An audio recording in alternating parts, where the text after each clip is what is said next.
there we'll see who EDG will draw. I believe it's iBoy. I can't really see. I think it looks like iBoy. Yeah, 100% it's iBoy. Let's see what we get out of him. There we go. So they will directly draw their opponents, and it is Detonation Focus Me going up against EDG. So how this will work is all the first seeds will draw the teams that they will play in the best of 5. Of course, they cannot play a team that comes out of their own group, so EDG would not be able to play Infinity.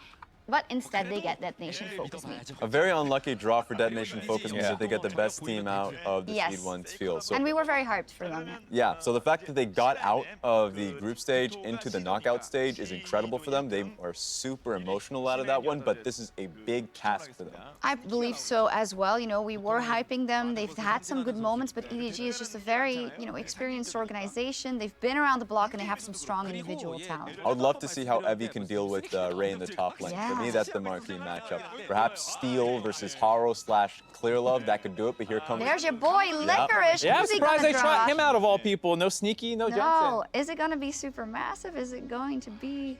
Let's see. What is it going to be? Don't make it Supermassive. Don't make it Supermassive. Gambit. There we go. So it's kind of an old school EU versus NA match. Now, I know Licorice always smiles, but he has to be smiling at the fact that that's the best draw. I think he should be happy. Gambit is one of the teams that, after what they've shown in playing stage, you should be happy to draw. They don't look particularly well-rounded. Yeah, and remember last time in 2017, Cloud9 got Lion Gaming. That was a difficult run for them. Yeah. But going up against Gambit, they have to feel happy. I think so, too. Mark, you happy with that for season? Yeah, I think this is something that's a good matchup overall. They do seem like they're a little outdated in the meta, and C9 is one of the teams that's always breaking out new things. They debuted the Lissandra with Aftershock, and I have no doubt they have more tricks up their sleeves in the best of 5. Logic versus Sneaky once, I think that's going to be the matchup of that set. Yeah. Both of them have been doing exceptionally well. Yeah, and as much as we had talked about Sneaky kind of losing a lot of laning phases domestically, that doesn't seem to have translated to the international stage. She has absolutely dominated on Kai'Sa. We'll have to see what they have in store to try and break that up and keep Sneaky off that. I don't think we'll be seeing more Draven, though. Yeah, both team fights, I think, have been doing really well. Logic and his Tristana, the Kai'Sa you already mentioned for Sneaky,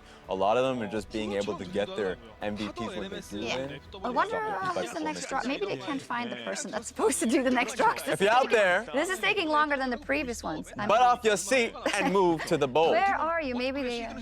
There we go. It's going to be G-Rex side. And so who we have left? We have Infinity left, and we have Supermassive left. There we go. Supermassive is the one that they're probably looking to avoid. Infinity! Okay, this could be some good team fights. I like this. Especially because Infinity looks so different compared to their first day's matchup. I thought Candy would dominate Kotopaco if we saw day 1, but he's a completely different player now on day 2, so I think we'll get a lot of really interesting skill matchups in the mid lane. And I think this is going to be the first real test for G-Rex, because remember, if you're watching Infinity versus EDG... This must have been an invalid draw, I think, because this would mean only G2 is left and then only Supermassive is left. Let me...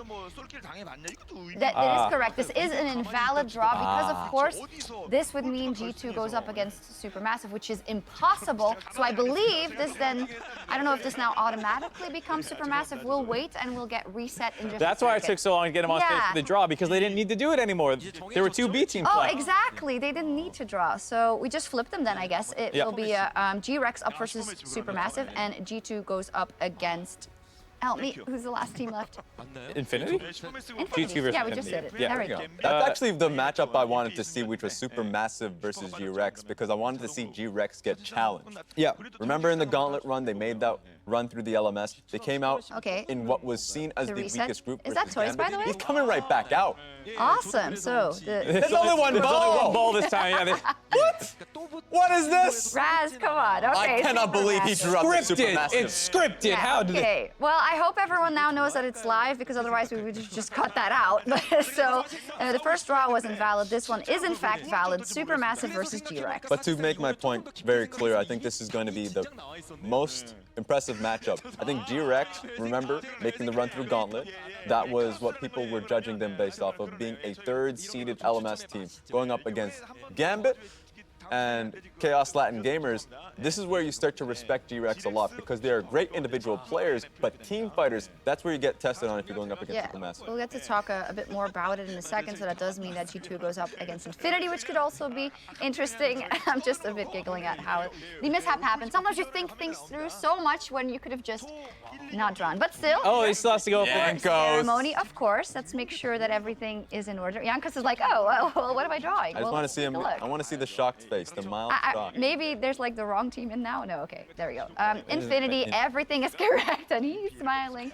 He's very happy. I mean, Solid Snake Yankos is a good matchup, though. Yeah, 100%. After what we saw today, Solid Snake put on a monstrous carrier performance, and Yankos does play a lot of early game junglers, but they're mostly in service of his laners to get them ahead, whereas what we saw out of Solid Snake was more about getting himself ahead, but while still working, obviously, with Cotopaco a lot.